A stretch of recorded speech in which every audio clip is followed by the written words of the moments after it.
Stories sell, systems scale. Hey, what's up? I am in downtown Wichita, Kansas, which is where I happen to have been born and raised. But did you know that Wichita is not just my birthplace, it's the birthplace of fast food itself?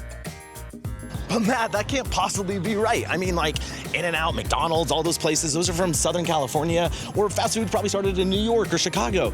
But no, you're wrong. In 1921, a businessman and a cook partnered up, and they opened up right here at the corner of 1st and Main Street in downtown Wichita. They opened up a burger shop, white, clean, pristine, and it kind of looked like, I don't know, a castle. And of course, they named it White Castle.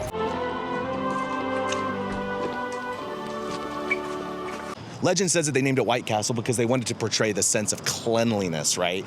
And also castle to signify strength and permanence, that they weren't going anywhere. So they were selling these square sliders out of this building, selling them for 5 cents each. And apparently they even had a slogan, because you could buy more of them, that you could buy them by the sack. Now, obviously that original white building is long gone, and now it's this like sad, nondescript building on this corner. But Matt, weren't there like a lot of people like selling burgers? Like, what made this the birthplace of fast food? Was it because it was burgers? Was it because they were square? Well, besides the fact that obviously White Castle went on to become a global icon, the thing is they weren't just selling burgers, they were building systems. They built consistent stainless steel kitchens. They had distribution center. They had their own like meat packing. They created their own uniforms. They created uniform standards. They even manufactured the paper hats that their employees wore. And so the crazy thing is that you could come into that original White Castle at 1st and Main, and then you could go to a White Castle on the other side of Wichita where I am now, and you could have the exact same experience. And that was new. But now here's the twist. Just like that first location at 1st and Main is long gone, there's actually no more White Castles left in Wichita, Kansas. They left in 1938, moved the headquarters to Columbus, Ohio, and never came back.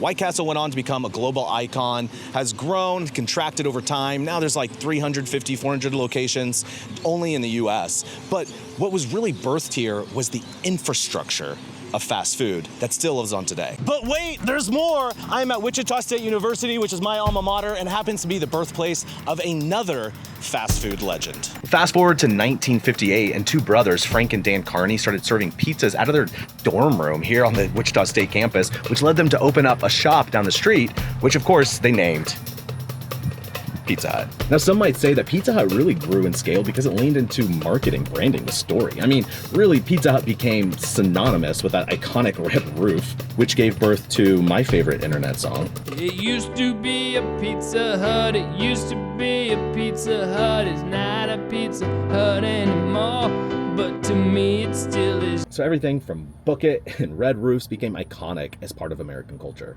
Gee, Matt, thanks for this little walk down memory lane, but what's your point? Well, I'm glad you asked. So White Castle didn't just sell burgers, they built an infrastructure that could scale. Pizza Hut didn't just sell pizza, they built a brand and a story that could grow anywhere. Because it's never just the product, it's the systems and the story that support that product that help it grow. Every single week in our business, we're in conversation with restaurant leaders, founders, operators who want to go from 5 to 50 or 50 to 500 or 500 to 5,000. And we've worked with brands across that spectrum. And the question is always, do they have the infrastructure to get there? The exciting part is that, every leader we talk to has that same potential.